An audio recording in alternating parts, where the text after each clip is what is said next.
So, Ramyun and Chill, obviously, for those who have watched enough Korean dramas, or those who have actually have some maybe Korean context in them, they'll know that when someone says, "Oh, can we have some ramen at my place?" is the same as when someone talks about Netflix and chill, So when I first saw that Ramyun and Chill, I'm like, Netflix and chill. Oh, okay. That's what came into my head. Okay, yeah.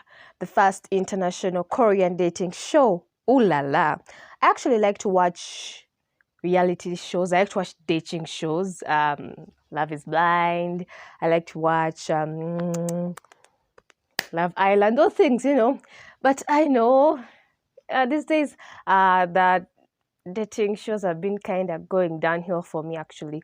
But then I was still intrigued. And I'm like, yeah, I have to check out Ramyun and Chill on YouTube. Of course, thank you, DK TV. That's where you can go and watch the original video from if you want to. Hi, I'm Rose Basemera. Thank you for coming to my channel, and I'm going to give a review on Ramyun and Chill. Don't worry, I won't do anything like, I won't spoil for you. I won't give my spoilers at all. So be content that I'm not going to do anything like that. So you can watch without fearing that I'm going to spoil for you. I'm good at giving reviews without spoiling. I might spoil here and there, but not too much. I guarantee. Don't worry about it. The question here was at the beginning of the show by David, can love transcend cultures and languages? Well, okay, it's only one episode, so you can't know, but there's some people that have actually succeeded. So it's 50-50. Even though you have the same culture or like speak the same language with someone, that doesn't guarantee a relationship is going to work. A lot of them have failed. So it's the same either way. Either you use same culture, same language or not, I will say the same results depending. Everyone has their own chance. And we're going straight into the video now. First thing going into this show, of course, they said it's 5 Korean men and 5 non-Korean women. So I know this is stereotypical, but in my head, I was thinking, yeah, probably the women are either going to be from the States or like the UK, probably England, because it's like when I'm watching a lot of Korean stuff, a lot of people, when they think of the foreigners, they either think from the US, mainly America, and at maybe England, mainly the UK, around the UK area. That's much where people always talk about. If not, they're going to talk about other neighboring Asian countries like China, Japan. You get what I mean? So when they first said non-Korean women, I was like, okay. People always say it's a diverse show. This is a diverse show. I want to see if it is actually a diverse show. That's one of the first things that caught my attention. And oh my, was I not disappointed. They got every continent represented. Okay, not every, because of course South America was missing, Australia, but that's not a big deal. They pretty much covered all races. No, not all, almost, but it's good enough for me because for the women, I've not, the thing is the introductions were quick. I didn't really get names in my head. So I'm going to be like, for the women, first of all, Erica. Erica was from Belgium. Of course, now that's Europe. She's from Belgium, but she's half Italian, half Congolese. We already have Europe, Africa mixed there. That's already diverse enough for me. Second, the person that came in was Tiffany. Tiffany was from Hong Kong, is from Hong Kong, but grew up, she has been in UK. She has been in New York for long. Tiffany from Hong Kong, but in New York for long. Understandable, still Asia mixing, you see, diverse. So the next one you have Bella. Bella is actually Rwandese.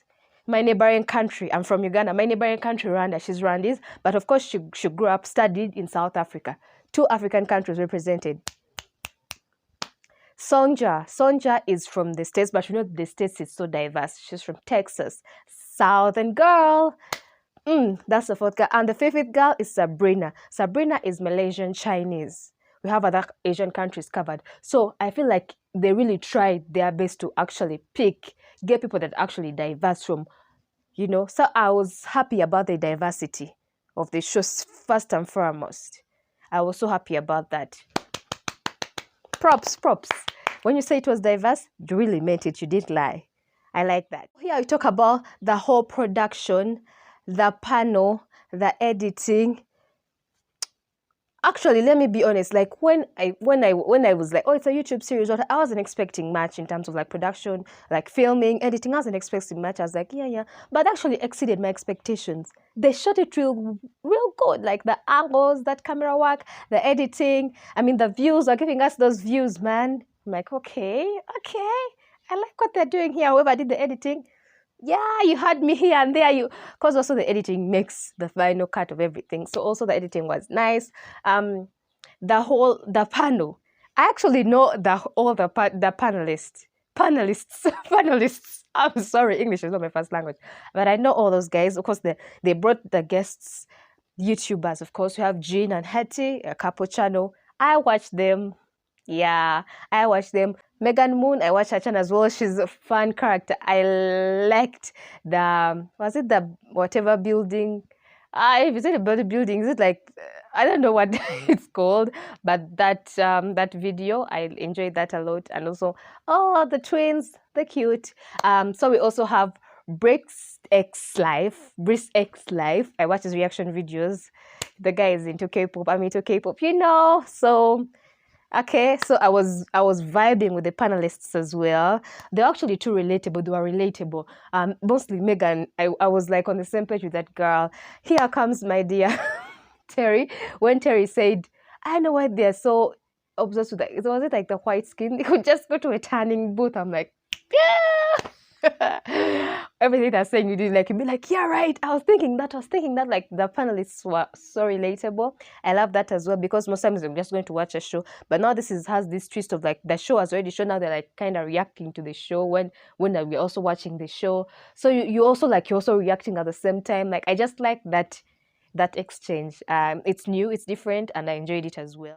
We were still talking about the production, the panelists, the crew. So we're finishing about the panel. So now let's talk about the shooting. There's that one shot that had me laughing my head off. You know that during that 4 people date. Let me not talk about the 4 people date right now. I'll talk about that later. But when they kept on having to, like, they got a first shot of the couple, the 4 people having a date, and they got in my man Dan in there, all like on his solo date. I'm like, it was funny and sad at the same time. I'm like, yeah. I see what you're doing there. I see what you're doing there. I actually like that as well. So, like I said, the shooting, like, they had me honestly. So moving on from that to the participants. Of course, it was awkward. There were many awkward times, but I'm not complaining about the awkwardness, because that's what makes it more raw and fun, according to me. Because you find a lot of reality TV shows, it may not be dating shows, I don't know much about that. Reality shows are more scripted than everything seems to be, but when you know in real life, we're going to have awkward situations, meeting new people we've never talked to, we have to stay with them, all of a sudden we have to date them. Like, there has to be awkwardness involved, and it was there. So it felt more raw and natural and real. And what's known to like about that? Honestly, I did like that. So we've talked about the production, the panelists, the participants, but let's just talk about the fact that this YouTube video, this show, is over 1 hour and 12 minutes long, almost round off to 1 hour and 13 minutes. But not 1 second. There was no minute where I felt like, let me go somewhere, take a break, come back, continue. As in, it had me hooked. I was like, what's next? Like, I was watching without blink. I'm like, yeah. By the time it came to an end, I didn't want it to end. So that means it was actually so interesting. And it kept hooking me. Like, I didn't feel like, they lost me a little here. Yes, I've come back a bit here. No, it hooked me from beginning to end. I was hooked. Yeah. When you might watch something in the first 5 minutes, you're dozing, but they had me hooked. It's just fresh, different. I like it. I can't really put a lot of words in it, but I just loved it that much. So, yeah. Well, honestly speaking, it's way better than a lot of currently airing dating shows. Fight with me in the comments if you want, but I'm a sucker for reality shows, dating shows, plus of course Korean dramas, East Asian, a lot of Asian dramas, but also reality dating shows or dating shows in general. I like to watch those things, and when I say that it's better than many of those that are out there right now, I know what I'm talking about. But that's just my opinion. If you have yours, you can talk about yours. Everyone has different opinions. No wahala. Anyway, and yeah, I'm BTS Army.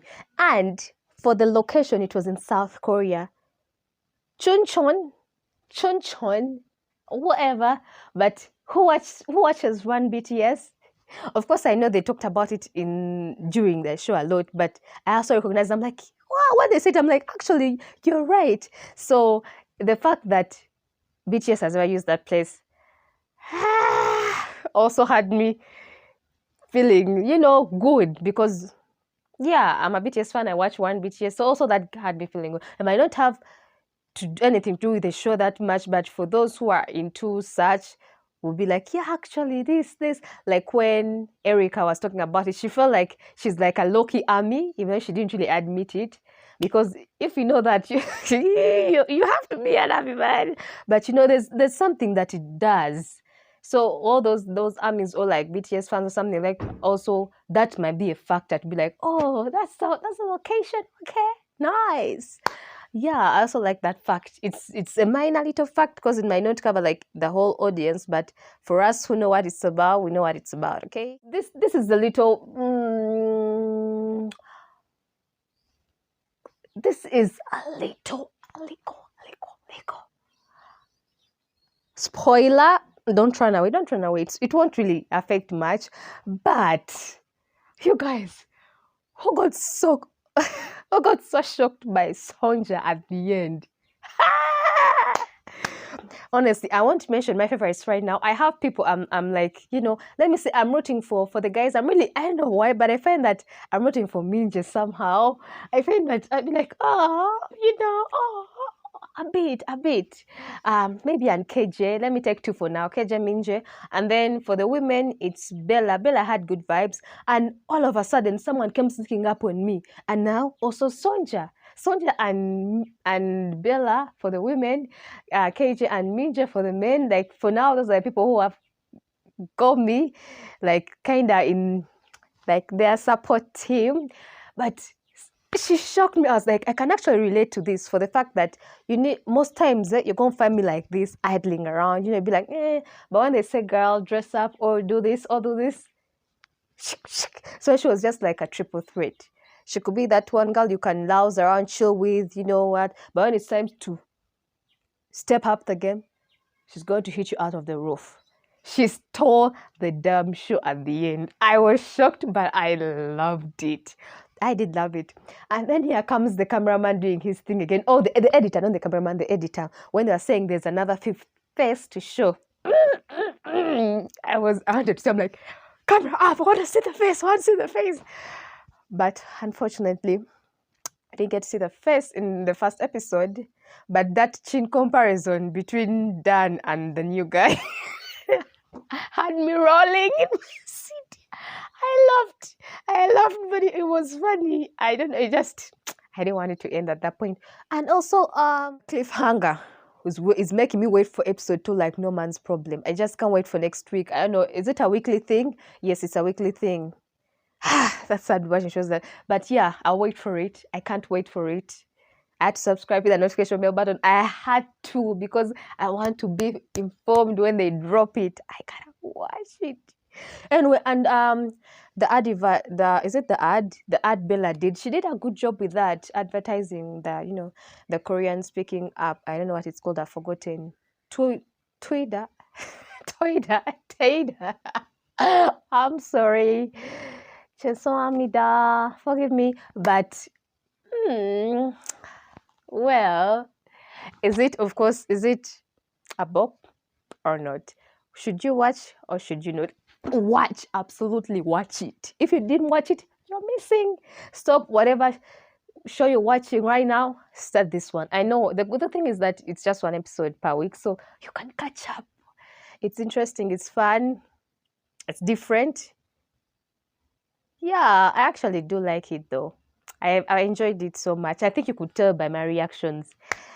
Anywho, thank you very much for watching. I'm Minyaga Rose Basemera. Don't forget to like, comment, share, and subscribe. I'm out. Tametoba. See ya.